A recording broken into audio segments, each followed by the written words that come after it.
Lisa likes the window seat at night, the lights below that tell her she's nearly home. Then there's the lights she can't see, the runway lights we power to bring her plane safely into land. And because at Energia we also power all of Ireland's streetlights, Lisa's taxi home is that bit safer too. And no prizes for guessing who powers her house. Welcome home, Lisa.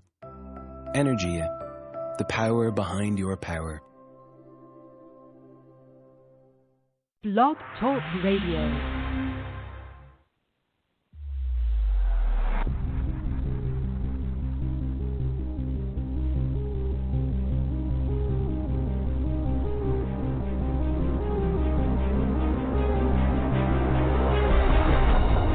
You are tuned in to Paranormal Horizons with your hosts, Jason Ophir and Sherry Pang. Stay tuned as we enter the world of the unknown.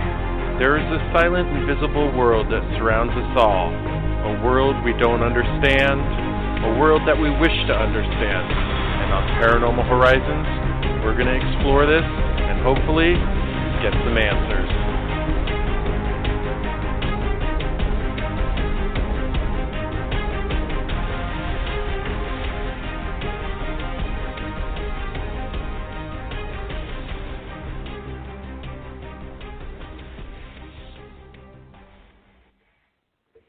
Well, good evening, everyone, and we are back for another episode of Paranormal Horizons. I am Jason Ophir, here with Maria Wilson-Duff, co-hosting. Maria, how's it going?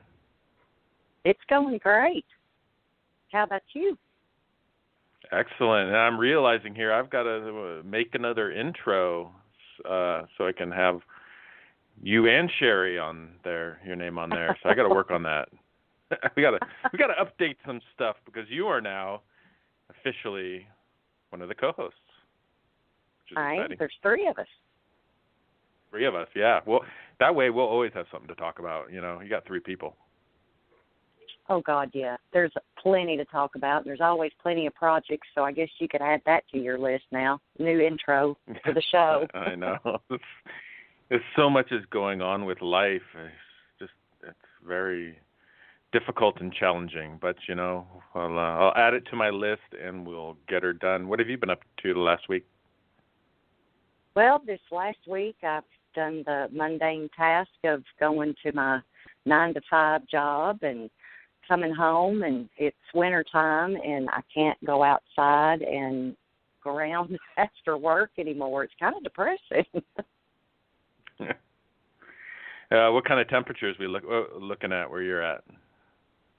Well, tomorrow it will be 50-something degrees, and then Tuesday the high is going to be 4. And Wednesday the high is going to be about that, and the wind chills are going to get down pretty low. So Kentucky just kind of goes up and down up until about June, and then we burn up until October. So that it's a rough ride. Chilly. Yeah, yes. No doubt. That's a little too cold to start talking about 4 degrees. But yeah, nothing new going on. Nothing new going on with me. I was talking to Eric Mitchell, our guest this evening, before the show started, and we're telling him that I went on a hike today. That was kind of unusual for me because usually I'm a antisocial basement dweller. But I got out there in nature. It was really cool, you know, being out in the forest, and it was foggy, so I got some pretty cool pictures. And however, I did not see anything paranormal. I did not run into Sasquatch out there. Oh, well, this is a good thing. I had a bobcat to walk across my front yard this afternoon, so that was pretty interesting. If I saw a bobcat, I'd probably try and pet it. Yeah, I really wanted to go outside and yell, "Here, kitty, kitty," but I just don't think that'll work. No, I don't know how aggressive they are. And here I am scrambling, trying to find a sound effect for a cat to fit in at the perfect moment. And where is it? It was. Oh, wait, here it is. Let's go back in time a little bit. Yeah, if I saw a bobcat, I'd probably try and pet it. Okay. You need to add the scream from the afterwards, from where it brings blood after it scratches you. We need to get an audio of you screaming there. Okay, I do have that. Let's try this again. If I saw a bobcat, I would try and pet it. Like cat's eyes, as Jim Grant. Well, let me try this again. If I saw a bobcat, I would try and pet it. And I'm not exactly, and they're probably not friendly, so it would scratch and bite me, and I'd probably go like this. That's the closest thing I have to Chewbacca. Perfect. I'm ridiculous. Oh, this is too much fun. No kidding. So we have a great returning guest tonight, Eric Mitchell, and we'll go ahead and bring him on right now. Wonderful. Eric. Hey, buddy. How you doing? Pretty good. We're just goofing off, as usual. Yeah, got to hear some of that. It's great. That's what we need to do. We need to have each guest send us their own sound effects that they would like to have. Eric, what sound effects would yours be? Oh, I'm quite fond of fart sound effects. I don't those have are that always effect. Funny. You don't have that. Okay, you're gonna have to look for the. I could do it live. I think that. Yeah. Well. Yeah. Right. Well, you've got to find the technical term of acapella fart. If you find that on YouTube, you will not sleep tonight. You will have abs when you wake up tomorrow morning. It is stunningly hilarious. This man actually flatulated to the point where it matched an acapella orchestra, and he added music to it. And if I had that kind of spare time, I probably would run for president. I have heard that. It's pretty funny, and I'm on my list of things to do is redo an intro and stuff like that, and I will make sure to download some fart sound effects for future. Definitely. If you're a basement dweller, you definitely have that capability. So guys, what do we want to do for the show tonight for the listeners? For me, it just feels like hanging out with old friends. But there's people that are tuned in that maybe want to go a direction. And my God, I've grown up quite a bit throughout the years and have a lot of new information. So. Yeah, we can just wing it. We can just talk about it. You really have changed over the years since the first time I met Eric. He was a little bit redneck, kind of had the southern twang about like I do, and didn't know he had it. And over the years, he has smoothed it out, and he sounds like somebody that came out of Washington. Oh, no, not Washington. I still drink my beer, pissed off the porch, chase turtles. I'm redneck at heart all the way.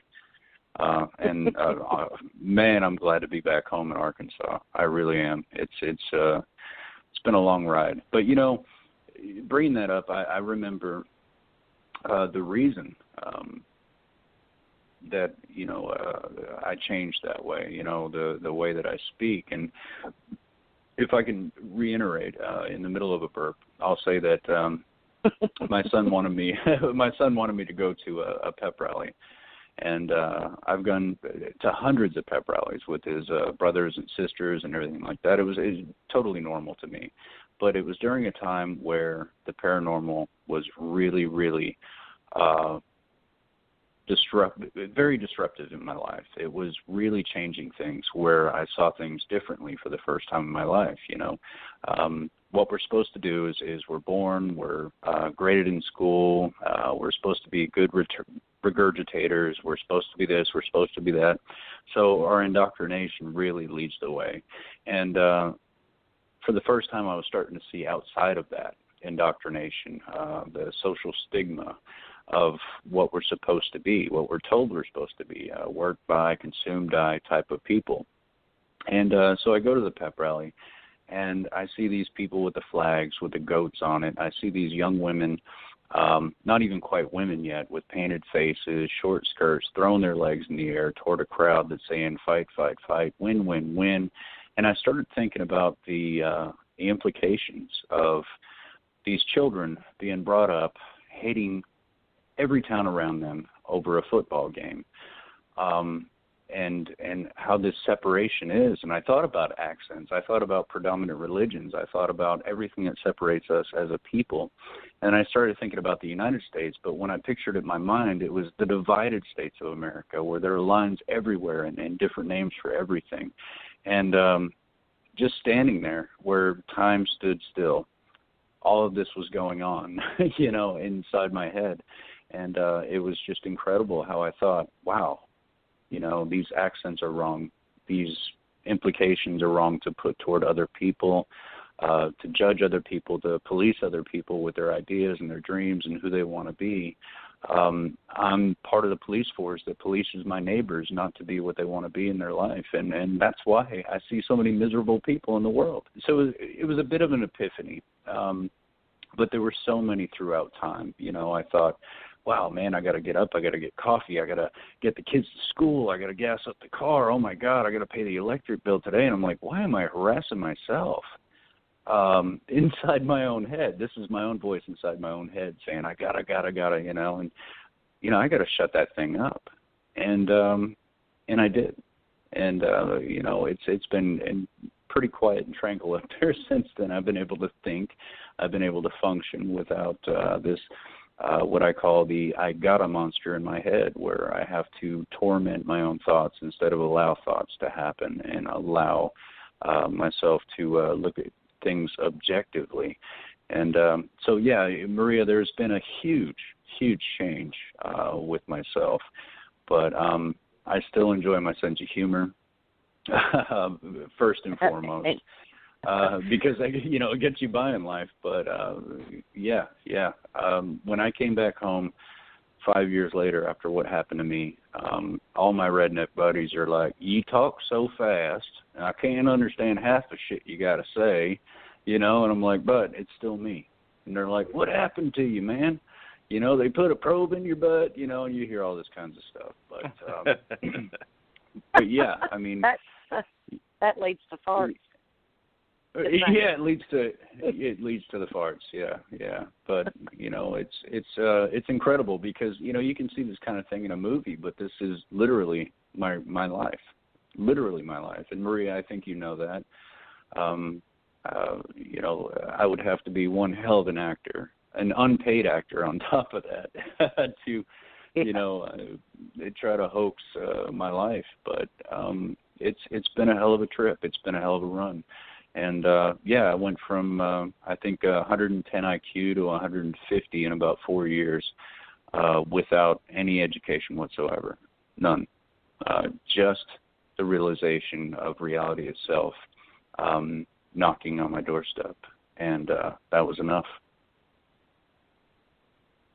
And now, for the benefit of the listeners that may have not heard you the last time you were on, can you give us a little bio? We're kind of touching that a little bit about yourself. Well, my bio is a long story, simple but complicated. I had a pretty hard life growing up, moved around quite a bit. I'd have to write a lot. But, I was a single father. That's all I cared about. And when you're a single parent, that is all you care about. You work your ass off, you make sure you pay the bills, and you make sure your kids get the proper attention and education that they deserve. And I was very poor, and just trying to make it by week, if not day by day.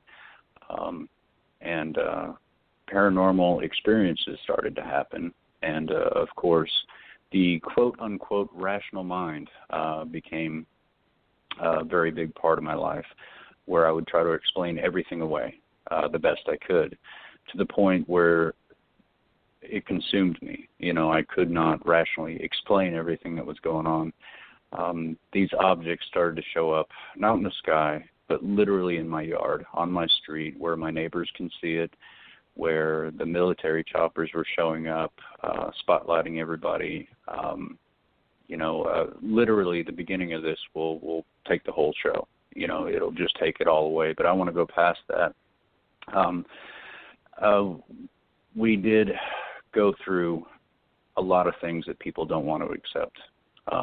And I know that because I didn't want to accept it. I didn't want it, to be true. I'm a student of psychology, so what I wanted to do was say, okay, these are delusions. I've been under a lot of pressure lately, medication, blah, blah, blah. I'll get through this. But at the same time, I've got evidence on my phone. I'm filming these things. There are, police officers getting called out there that saying, hell no, I'm not doing a report on this. I'll lose my job.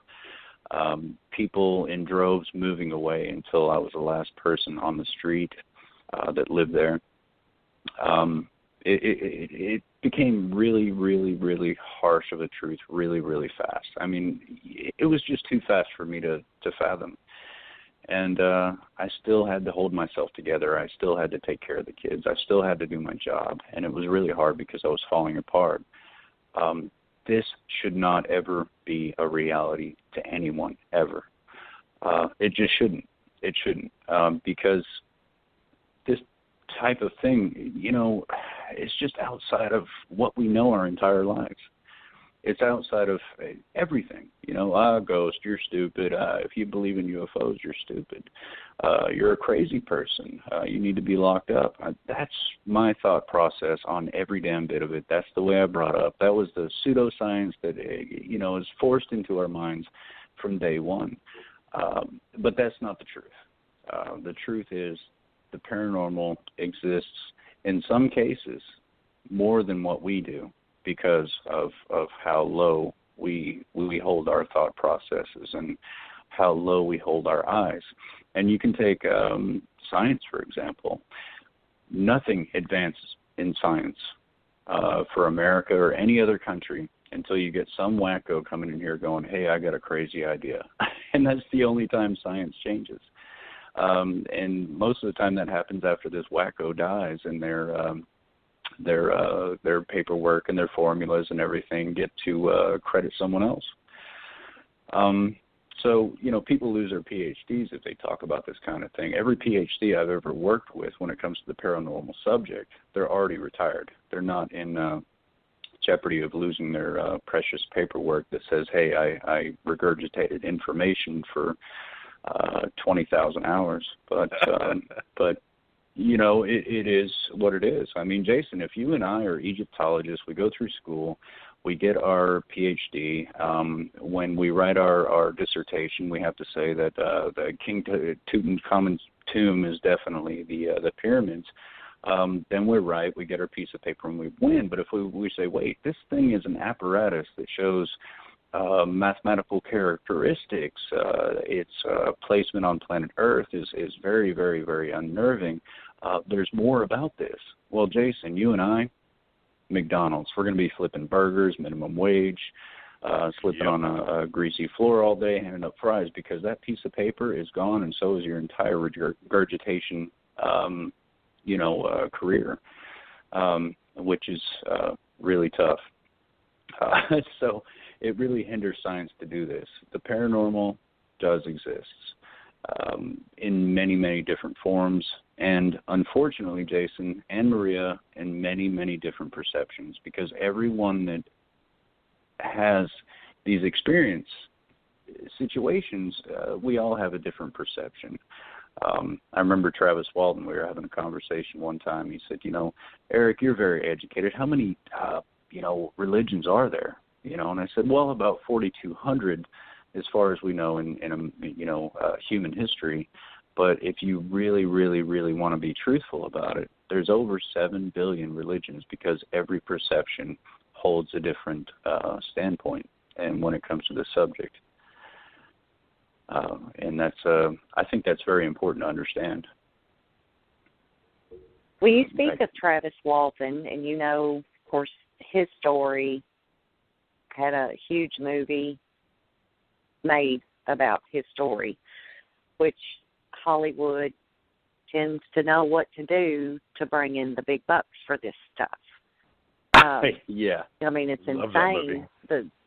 I love that movie too, but it's like you look at it, And people don't understand the horror.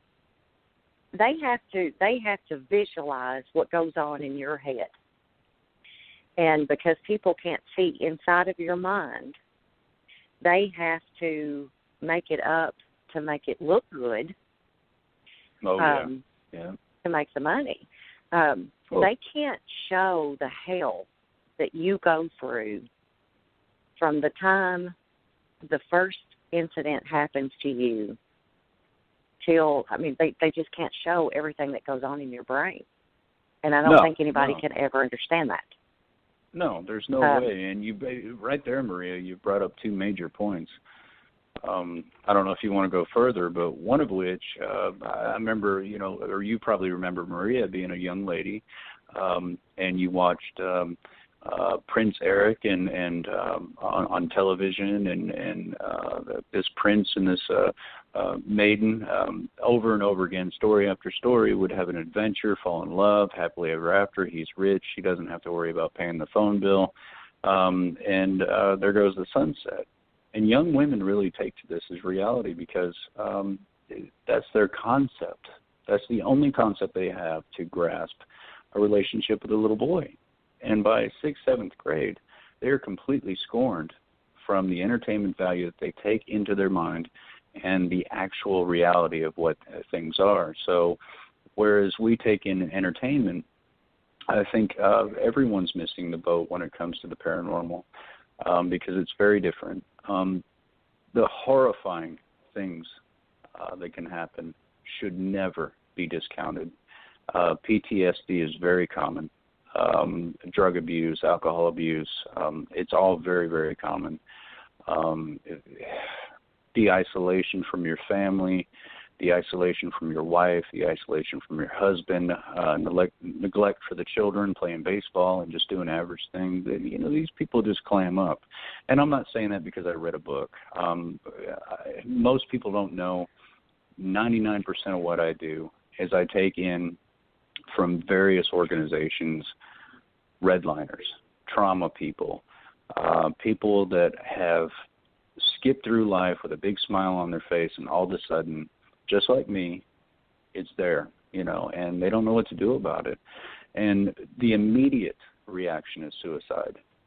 So various organizations like, Starborn Support, the Free Organization, organizations all over the world say if somebody's talking about suicide, contact Eric.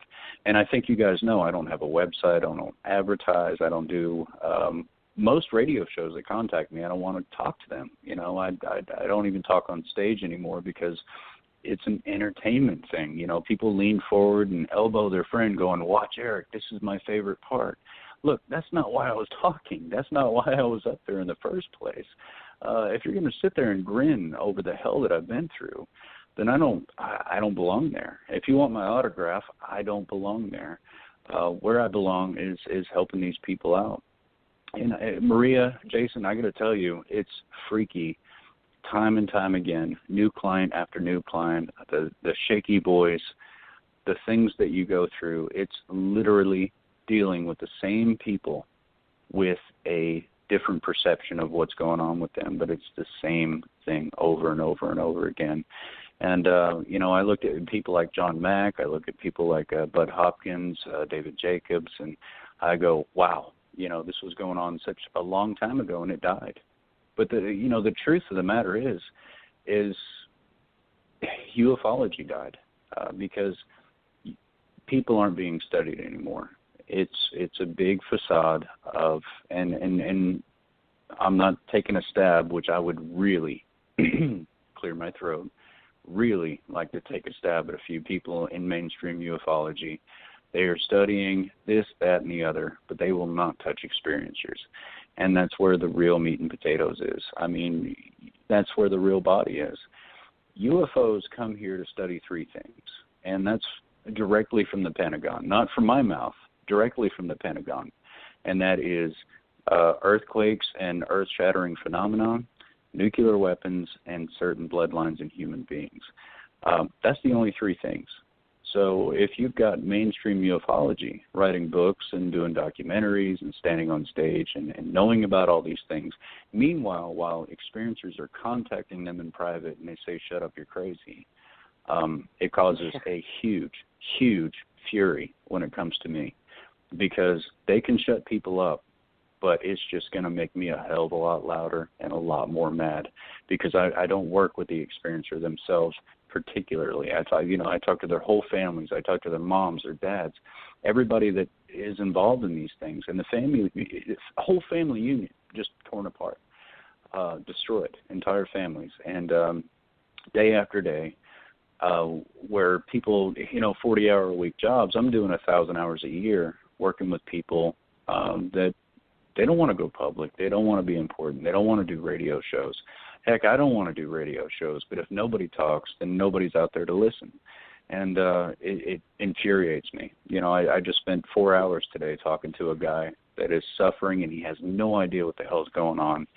And he is throwing things out that you can't find on YouTube, you can't find in books, you can't find anywhere unless you are the quintessential experiencer, and the man's suffering. And, just to reach out to him, advocate him for 20 minutes. And what they say is, thank you so much, I thought I was going crazy, which most of them think that. We all want to think that we're going crazy and this really isn't happening. But it is happening. And maybe 2% of these people have schizophrenia or serious mental problems, in which I don't mind helping them out at all, finding a professional. With ease, of course. You've got to do it very, very carefully. Yeah. But it becomes something over and over and over again that you recognize right off the bat. Your first day on the job, working at Walmart or cooking fries at a place, you're going to screw up. You're not going to be good at it, and I wasn't good at it.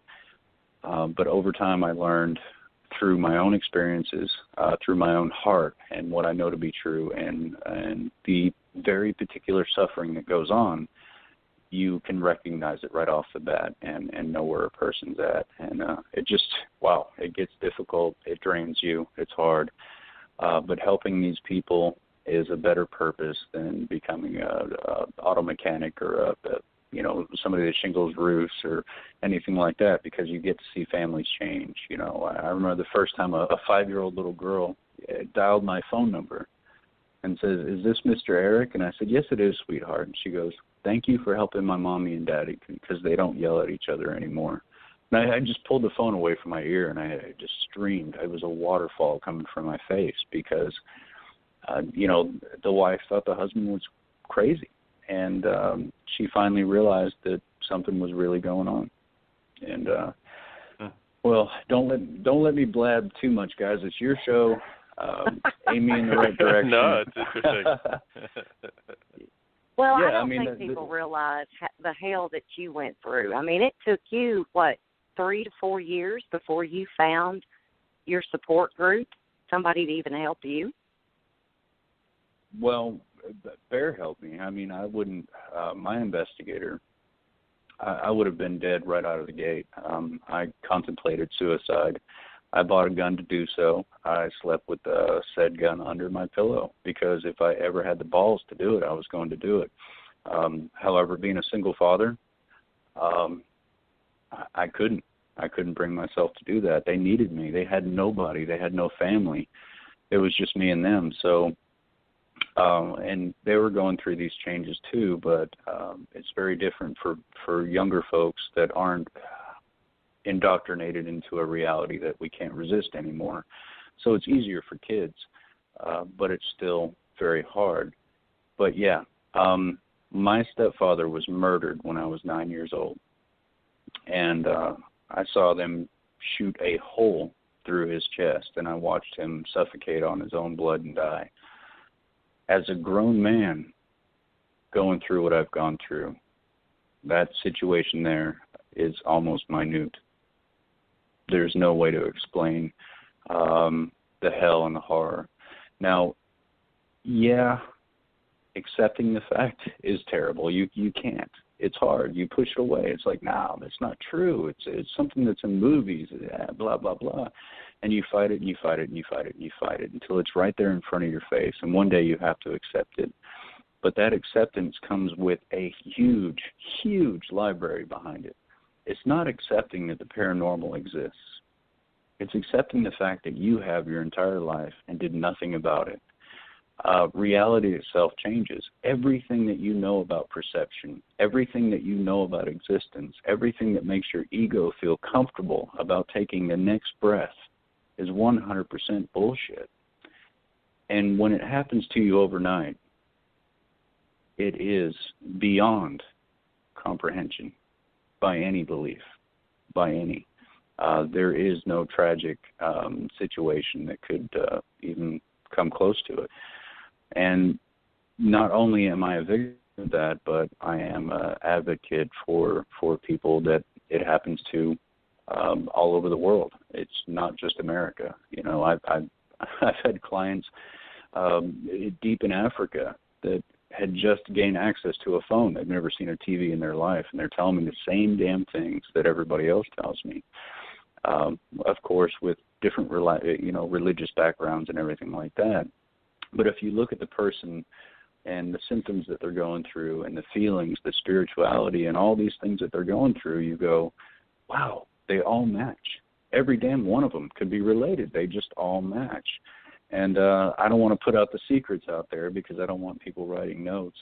But if you do it on a daily basis, it is so incredibly uncanny. But not me just being someone of a counselor, but someone of an experiencer, I recognize it right off the bat. You know, I've met top ufologists that tell me, here's one, I really don't like to speak ill of people, but I am incredibly, and I'll repeat that, incredibly pissed off about a top ufologist recently. I've talked to them about the consciousness aspect back in 2013. I've talked to this person about leaving the nuts and bolts alone. I've talked to them about, leading them the right direction. If you're going to be doing this for 30 years, let me step in and help you a little bit because you're way off par. And a lot of these people are talking about the consciousness aspect these days. And the reason why is because I have been very, very busy. These people are hard to par. They're hard to push. They're stuck on their particular narrative, and any other narrative doesn't matter. This is wrong, and this is not science, and this is not helping anybody. What I've been trying to push, the truth. And this person asked me out of the blue, have you ever been threatened because of what you do? And I said, well, yes, I've been threatened. I can give you names. That's the last time this person talked to me. After giving this person a lot of information, and turning their career in the right direction and getting a lot of attention, this person gets on air and says, anyone that says they've been threatened in this business is full of it, and they're making it up because it doesn't happen. If this person was a ufologist for 30 years and never been threatened, then no one else has been threatened either. And I thought, my God, the implications of that. Jason, I can ask you right now. I can say, Jason, if you woke up in the middle of the night, you had lights beaming into your house, didn't know what was going on, saw scary creatures, you blacked out, you woke up with scars all over your body and blood all over your bed, how confident would you be contacting this person I'm talking about and say, hey, here's the truth. This is what's going on. And you can't be confident. These people are very timid. They're lawyers. They have, jobs of this incredible nature. They're going to lose all credibility about doing what they do. So the minute you get shut down, it's over for you. You will not be advocated. You will not have a nerve to talk about it again, and you'll go in your shell, and you'll live that way for the rest of your life. And that will destroy your family, your relationship with your children, your relationship with your wife. It's the same syndrome that you would get from Vietnam. You come home, all you want to do is drink, nobody understands you, you isolate yourself, and this is PTSD. And so over and over and over again, I get to hear these names well, I contacted so-and-so, and they made me feel really bad about myself, and I'll never talk about it again. And I'm going, and this is not two people. This is many, many, many people maybe all over maybe the they're world. Maybe they're working for the government to help silence the truth. You know, my brain kind of goes that way sometimes, and just hell, it ought to. Yeah, it's just pure anger, but no story gets out. Travis Walton is the only experiencer allowed in mainstream ufology, and he's not a true experiencer. He had one experience, and experiencers generally their whole life they go through these, and you know, I just think it's really sad that this is what we have for the entire truth. Now, it's not really what we have. We have the government, we have the CIA, we have, oh my God, so many organizations all over the world that they don't get out and try to be popular. You know, it's the people with the boots on the ground, behind the scenes, that really know what's going on. But they don't go public and talk about everything. They're too busy helping other people out. And it becomes oh, go ahead. I'm sure the government, you know, does whatever it does. I'm sure they spread a lot of disinformation and everything else to kind of convolute the facts and all that. I would be willing to bet that people having these UFO experiences, I would be willing to bet that there's a lot more out there than we understand. But like you're saying, they probably just don't talk about it because they've encountered a bad experience with someone, or the subject is too taboo, you know. Well, yeah, and at the same time, a lot of people don't know that regardless of Project Blue Book, it's been a serious subject for the military, the government, and many, many other high-ranking officials for a long time, a very, very long time. And I've actually been privy to look into these kinds of things and see what's going on. Jason, there's a thing called the Phenomenology Desk. They don't call it the UFO desk. They don't call it the X-Files desk. They just call it the Phenomenology Desk because they believe that, all this stuff is related. And it literally is. If you dive deep enough into it, you're going to realize that it's all related. What they have found is just jaw-dropping. And some of them actually want to release the information. Others want to keep it secret, blah, blah, blah. This is where it becomes very, very difficult. A lot of the government, a lot of the CIA, a lot of these people want to make it public. A lot of them say, whoa, whoa, whoa, whoa. If we release this lie, how many lies are we going to have to talk about in the future? So it gets pretty difficult. There is geneticists, you know, there's Kit Green, there is Richard Nolan with an N, N-O-L-A-N, not Richard Dolan, which is a ufologist. These guys are geneticists. What they've looked at is they've done brain scans on over 100 experiencers like myself, and they have found a particular part of their brain that is incredibly active, where, well, you know, we use 10% of our brain, most of us 4. It used to be 10, but it's getting worse. But this part of our brain is just lighting up, and they're going, wow, you know, and they're pointing at it going, this is ability, this is empathic ability, this is somehow broadcasting a signal of electricity. Maria, do you remember when in forensics when Bear was putting these these machines on me and I was setting them off like crazy? This is a thing that's coming out of the brain. It's literally broadcasting. So not only the government, and I'm not telling you this stuff because I read it in a tabloid. I mean, this is really what's going on. They call it the Antenna Project, where literally these people, like myself, have a part of their brain that's lit up that's not working in other people's brains. So they are experiencing psychic ability. They're experiencing empathic ability. Now, imagine what that's like growing up thinking you're normal and people start to snarl at you because you say things that are abnormal. You say what other people are thinking, or you repeat conversations that, you know, happen behind closed doors. People don't like that. It makes them feel very, very uncomfortable.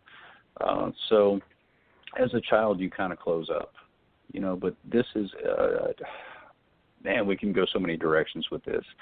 But this is what we're finding in Mexico. There's a man named Sixto Paz that started doing brain scans on experiencers, and over again, this part of the brain is lighting up, this ability.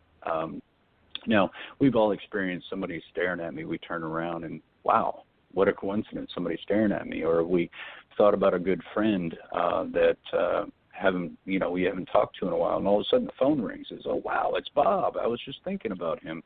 These coincidences aren't coincidences. They're just not coincidences. I mean, your dog knows when you're not feeling good. Your dog knows when you're upset. Animals communicate in this way. Cats talk to cats. Dogs talk to dogs. This is nature. And human beings, it's not nature anymore. It's unacceptable to have these abilities because it's not quantifiable by science. Guess what else is not quantifiable by science? Love. Absolute love. You can't put it under a microscope. You can't analyze it. You can't figure out what it is, but it does seem to exist. And I laugh at these scientists going, your mother loves you assholes, so get over it. It's real. It's true. So these things in our quote-unquote sixth sense are much stronger in certain people, and that allows, puts out an invitation for things that go bump in the night, whether it be ghosts, ETs, anything paranormal, because you have that perceptive ability. Because we have 5 right now, we can see things, we can hear things, and now quantum physics explains that everything's a hologram, and the fact that we have these 5 senses keeps us from seeing reality itself. But experiencers are proven over and over, time and time again, through every experiment. They can actually find it in your DNA marker now, which, guys, get your pens handy, write it down because it's going to come out, that this is evolution. Surprisingly enough, ta-da, this is why this thing's going on. And the reason why they call it the Antenna Project is because there are subatomic energies leaving this part of the brain, going somewhere and coming back, like there's some kind of communication going on. And that seems to be the case in all of them. Communicating with what? That's the question, right? Exactly. Well, if you want to go deep, we could do that. And why not? Let's presume that there are people on planets. There are people out there in space, which we're kind of finding new planets every day. So the facade is kind of over. But let's presume that this person out there has a 500 IQ, maybe 1,000 IQ. Everybody talks about nuts and bolts and how do the UFOs work, but what about the biological tendencies of these people? And what you're looking at is not a tiny pea inside the brain that might fire a little psychic activity here and there, or empathy here and there, or anything of that matter. We're talking about a fully developed mind that has full psychic, empathic, and many other abilities. They can remote view while they're doing 20 other things. So when a human being exudes those types of capabilities, it gets their attention. You're talking about a fully developed brain that is fully psychic, fully empathic. They know what you feel, they know what you think, they know everything right off the bat. Now that becomes contact. And the reason behind that becomes contact is the status quo is they're supposed to land on the White House lawn, they're supposed to talk to the president. This is how it's supposed to be. And to me, from what I know, it's laughable. It's laughable at this point because you have to look at the biology of what these people are. And if they feel and know and see every intention that you are, the only contact that's going to happen is the people that have the biggest hearts, take their shirt off their back for anybody, are genetically in line for that. If you look at the ancient genetic symbol, the snakes around the staff, what you'll see at the top every time is a pair of wings. And that's what this means. That's exactly what this means. And, I can say this now, and it's going to come out. This is absolutely what is going on, and it's absolutely evolution. And when I talk to people on a day-to-day basis, it comes by. It's not my biased opinion. It's not what I want to believe. It wasn't the answers I was looking for, but I found them. And, it goes along the lines with many, many people, Ron Pandolfi, Kit Green, all these people in the CIA that have done this work for a very, very long time have discovered, and it is a consciousness phenomenon. And that's exactly where it's all going to lead. This is where it's going to go because it's in your bloodline. And secondly, and I really, really hate to try to speculate or try to say something that isn't 100% true, but I'll tell you from every client, I'm working on my 218th client, 218. This is extensive, not talking about the thousands of phone calls, but extensive work with clients. They are all a big heart. They are all with the same demeanor of psychic intentions, very empathetic, very loving, very caring, nurturing type of people. And it doesn't stray. It's in their bloodline. It's in their DNA. It skips mom. Mom's an asshole. Dad's an asshole. Brother's an asshole. And then you get this one person in the family line that has this ability, and that's when contact happens. They don't go looking for it. They don't believe in it. They think it's bullshit just like me. They try to live a normal life. My latest client was 52 by the time he woke up to the idea that this was actually going on with him, because you try to hide from it all the time. You don't want to be different. You're policed by your peers, and you just try to fit in. Even though you feel different, even though that something's amiss, your number one goal in life is to fit in. I mean, think about it. Your entire life has been nothing to fit in. I meet grown adults that say, well, I have to have an Escalade because my neighbor has one. Let's work an extra 7 years and take a little bit out of my pension, and so I can fit in with my neighbors. My lawn is not green enough because my neighbor has a better lawn. It's all about stuff, and we have to buy stuff to impress people. It's all about the facade that we live in, especially here in America. But, God, I feel like I'm rambling too much, guys. Go ahead and weigh in, Oh, well, I think we're all sheep. We're all sucked into the way the world is now, and probably many people out there ignore all these little psychic events that happen. But I was wondering, has there ever been a study having to do with people's IQ and being experiencers? Do experiencers typically have a higher or lower IQ, or has that never been done? It's actually it's never been a study. I know I've worked with more people than most out there. I was really shocked to talk to mainstream ufologists and then one say, well, I've talked to 6 people, I've talked to 8 people, and I was going, well, are you kidding me? I was really shocked. I mean, it just kills me how much this isn't looked at. It's looked at by our government. It's looked at by our CIA. It's looked at by Black Ops. But the people that are on our screens telling us what supposedly is really going on, these are the people that, I hate to say it, but are genuinely clueless because they're not looking at it. But what you find is people with very, very high IQs. Every time. Most of the time Rh negative with their DNA and their blood, but not all the time.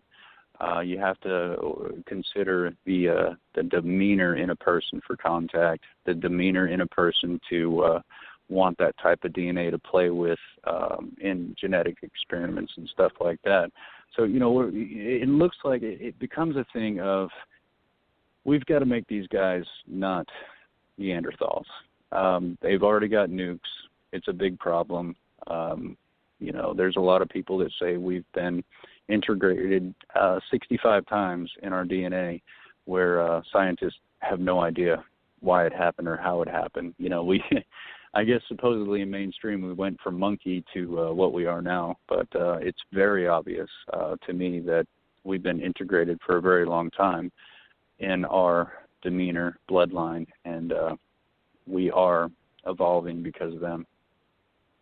It seems like a lot of the ancient civilizations that seem to have on Ancient Aliens, all these civilizations that have just totally disappeared, they always talk about as if those civilizations were enlightened to the fact that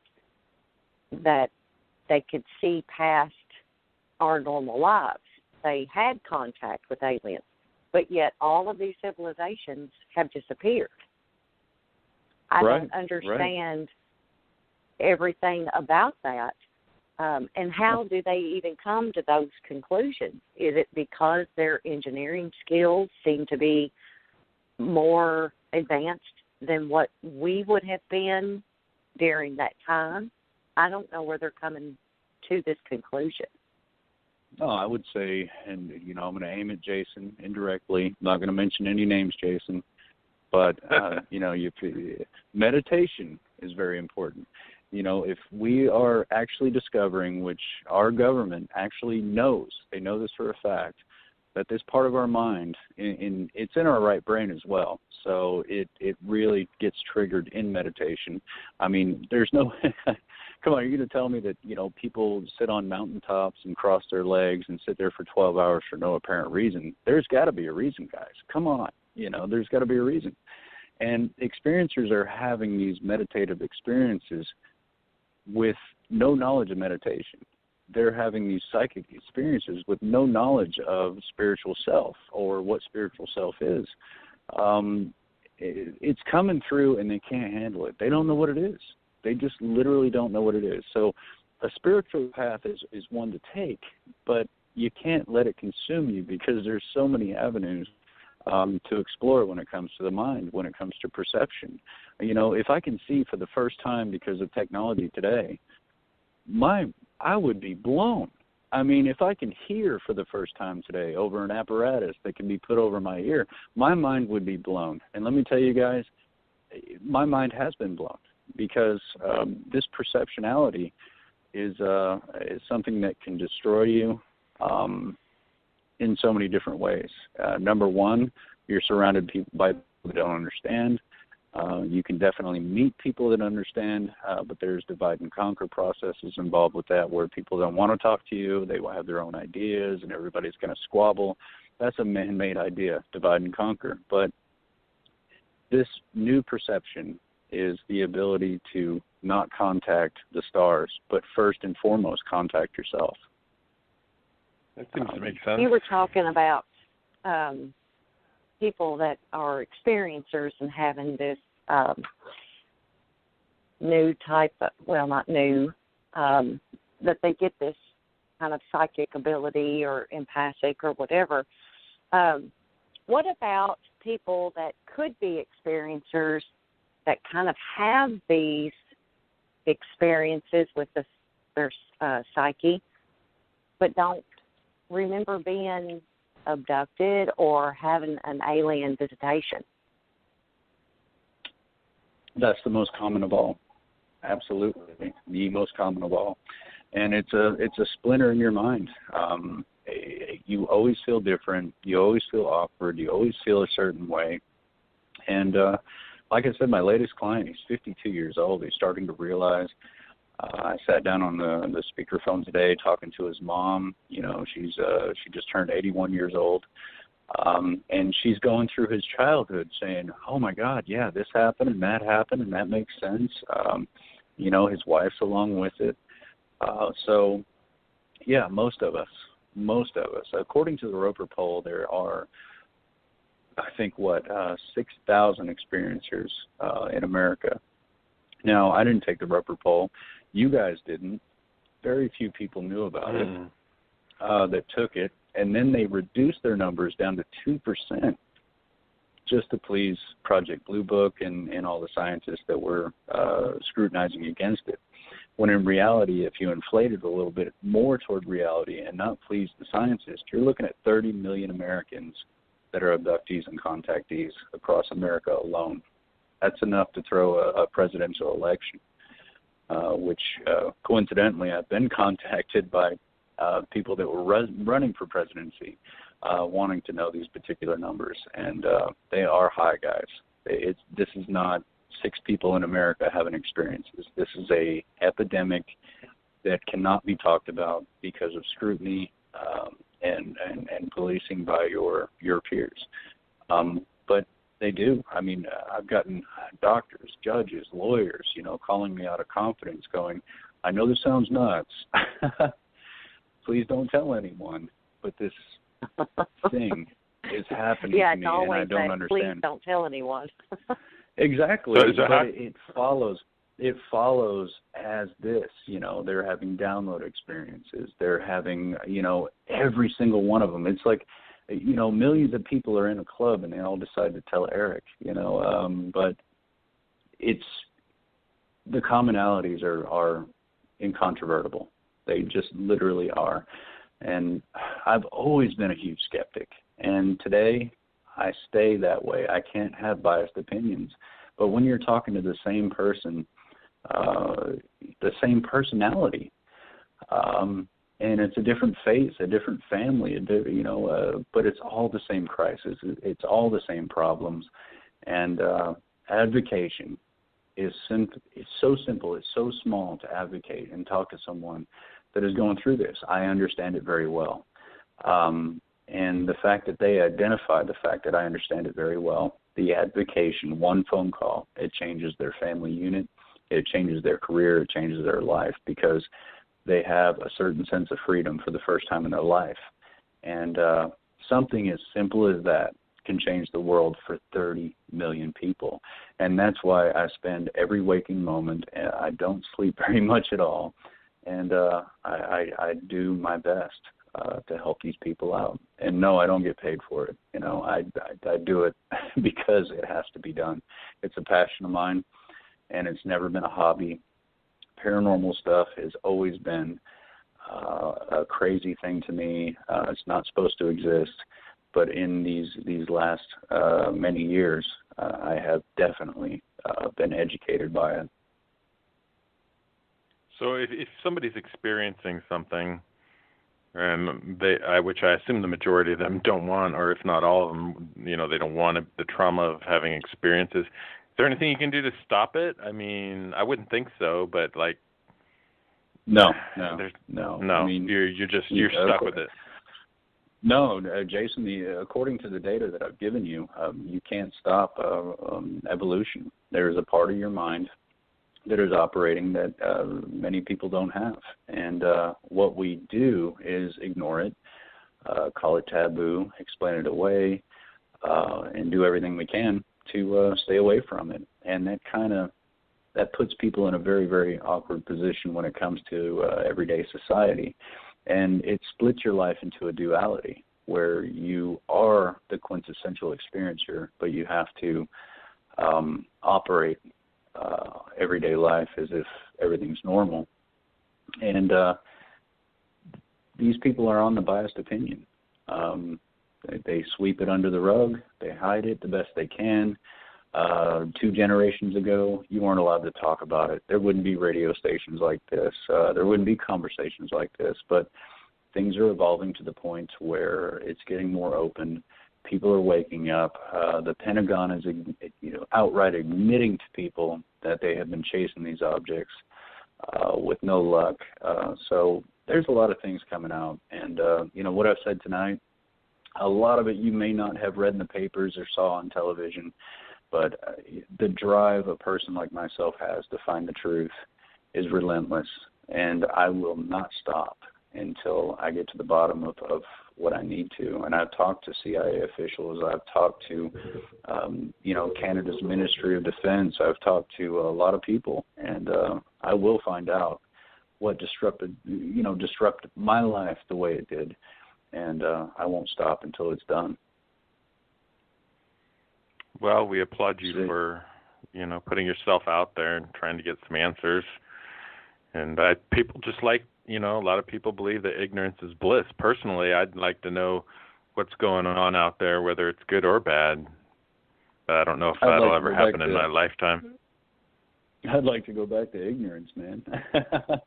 Really? I don't know. Yeah. I mean, it's impossible. It's impossible. It's like put my body back in the Matrix, Jason. Please put my body back. No. But I kind of like this, Eric. I like this, Eric. Well, I'm learning. You know, we took a trip out when we moved back here. Nikki and I drove out to Milk Lane. She wanted to see the street where all this began. And as soon as I had a lot of feelings just turning down familiar roads after all that time of traveling and talking to people.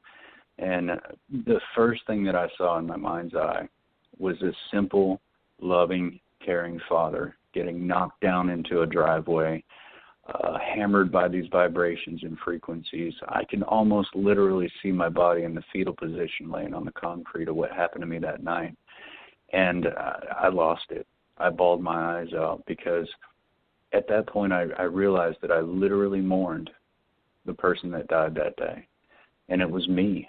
I mean, look at your hands, look at your fingers, look at yourself in the mirror, and haven't you grown attached to yourself and who you are and who you identify about reality and what you are? And to watch that die is a mourning process. And it's really hard to explain to people, but I had to let all that go. Every reality that I religiously held on to make my ego feel comfortable so I can go to sleep at night had to go away. It had to die. And a new person had to be born, a new realization. So I literally cried, sat there thinking about who I was and how much pain I went through, you know. And it might be like, Maria, you go to your childhood home and look around after all these years and go, wow, that little girl died and this grown woman is here. It's like that, but through tragic and terrible occurrences that, you know, created who I am today. And I can't be anything else. I didn't choose it. I miss my life. I miss simplicity. I miss yelling at the TV screen about, you know, football and politics, and none of it has any meaning. None of it has any solidity or anything in my life. You know, the only thing that matters to me is the truth, love, compassion, real humanity, the things that are being torn away from us on an everyday basis that used to make us real, and we are moving forward more and more and more on a disconnect of what a human being is supposed to be. You know, a lot of people don't even know what gender they are right now. You know. Oh God, that's a whole different show. No, well, you know, it's a different show, but this is what banks, corporations, government, conspiracies, and all these things are pushing because they want a political agenda. And people need to be very, very distracted. They absolutely have to be very distracted. And it doesn't matter what it is. That's what we do. And while everyone's distracted, the truth is still going on. It doesn't matter what your perception is. The truth is still going on. And I represent that, and I try to help the people that can't deal with that type of reality, because once they wake up, there's no going back to sleep. And the implications are ever feeding. They never stop feeding you. You know, and it's not television or books you can hide in a corner, but all of these realities will chase you down, no matter how hard you try. And it's a thing within. It really is. It's inside you. You know, people ask, hey, Eric, how many books have you read? How much time do you spend on YouTube? And it's like, you know, I've learned more from what's inside or behind my eyes than anything I could ever possibly educate myself with, just by waking up into a reality that is absolute, thousands of times more than people going, well, I have to get up and get a pink shirt today. You know, that's the most important thing I have to do with my day, is get a pink shirt, or, you know, work, buy, consume, die type of mentality. And it seems to be a very small existence, you know. But the only thing I can find to do with mine is help people that I absolutely know the same struggle I've gone through. You know, you don't understand cancer. Everybody understands cancer. Yes, it exists. Yes, it kills you. But unless you've tasted it in your family or even in your own body, you don't know the reality of it until it's right there in your face. And that's when it becomes important. You know, I told a friend of mine the other day, I said, you know, what if your wife had cancer and the entire world was socially conditioned to think that those people were just lunatics? They're all crazy. They don't have cancer. They're just nuts. And that's the world the experiencer lives in, because you suffer from something and it's a real thing, but everyone thinks, wow, it's just crazy. You know, it's just nuts. And you slowly die from it. And you know what? Nobody cares. Nobody cares. Well, hopefully we're doing our job on Paranormal Horizons to get the message out and get people to think a little bit more. But we're out of time, Eric. So I want to thank you so much for coming back on the show and sharing your experiences and knowledge with us. It's always a pleasure. We're always glad to have you. Absolutely. Anytime. Sweet. Did we put Maria to sleep or? No. I'm listening, and that tends to be how I learn. Is if I just shut up and listen. You know, a lot of people think, too. you know, Eric spends so much time not sleeping, he must be a wise man. And it's like, well, I don't look like a wise man because I don't sleep. Well, I tell you what, you will be back on pretty soon because we need to finish this conversation. It sounds great, and it's going to take about a year. So. No. All right. Well, Eric, thank you again for coming on, and we're going to wrap this up. I got to go get something to eat. I'm starving. Yeah, Jason, you have a great night, my friend. It's great to hear from you. Maria, you guys have a great night, and thanks for having me on, guys. Take care. Thank you very much. We appreciate you very much. Talk to you soon. Wow. You know, a lot of great knowledge there, and of course this subject is on the top of my list of most favorite things to talk about. And it's always great. He is just amazing. I know. Every time we talk to him, it's more and more and more education.